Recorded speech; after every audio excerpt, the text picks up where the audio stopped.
บรรดาทางการบรรยากาศอันแสนมวลซื่นนี้เราถ้าเป็นการสั่งกระบวนการตอนทำมันในหน่วยสากลและวัตถุกฎหมายแห่งชาติถ้ามหาวิทยาลัยภาษาของเราก็ได้ร่วมให้ร่วมใจกันในการปลูกต้นไม้ภาษามหาวิทยาลัยภาษาของเรานี้ให้เป็นมหาวิทยาลัยสีเขียวข้าพเจ้าข้าวอดิศรสุนทรเลิศข้าขอไปนะพวกข้าพเจ้าได้รับเกียรติมาเป็นผู้ดำเนินรายการในงานแข่งขันศิลปะวรรณคดีประจำปี2019รายการนี้ของคณะวิศวกรรมศาสตร์แปลงบทเพลงซึ่งเป็นบทเพลงที่ไอ้น้องทหารได้ยาวค้นหาเพื่อเป็นปฏิบัติหน้าที่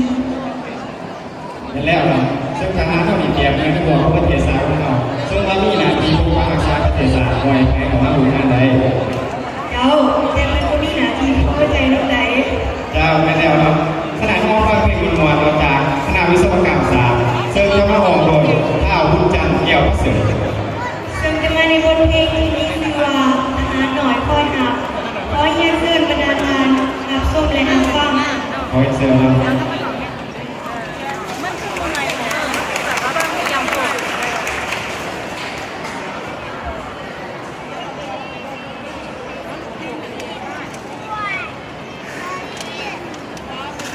สบายดีคณะกรรมการครูอาจารย์และผู้เพื่อนทุกคน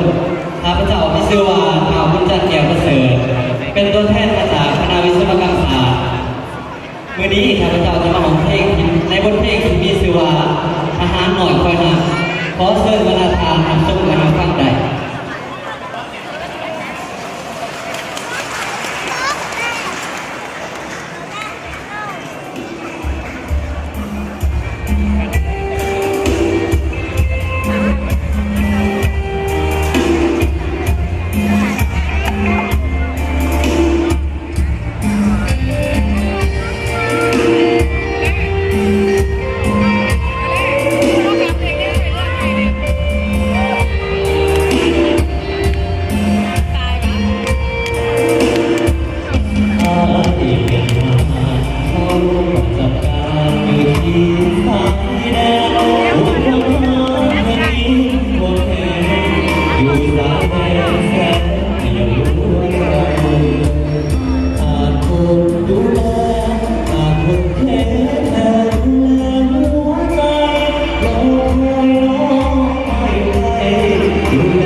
ข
ขอเพียงมีขอ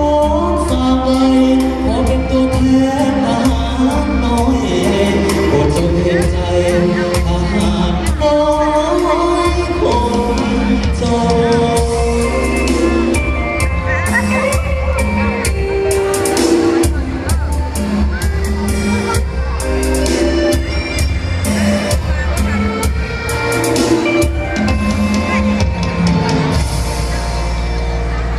ขอขอบใจ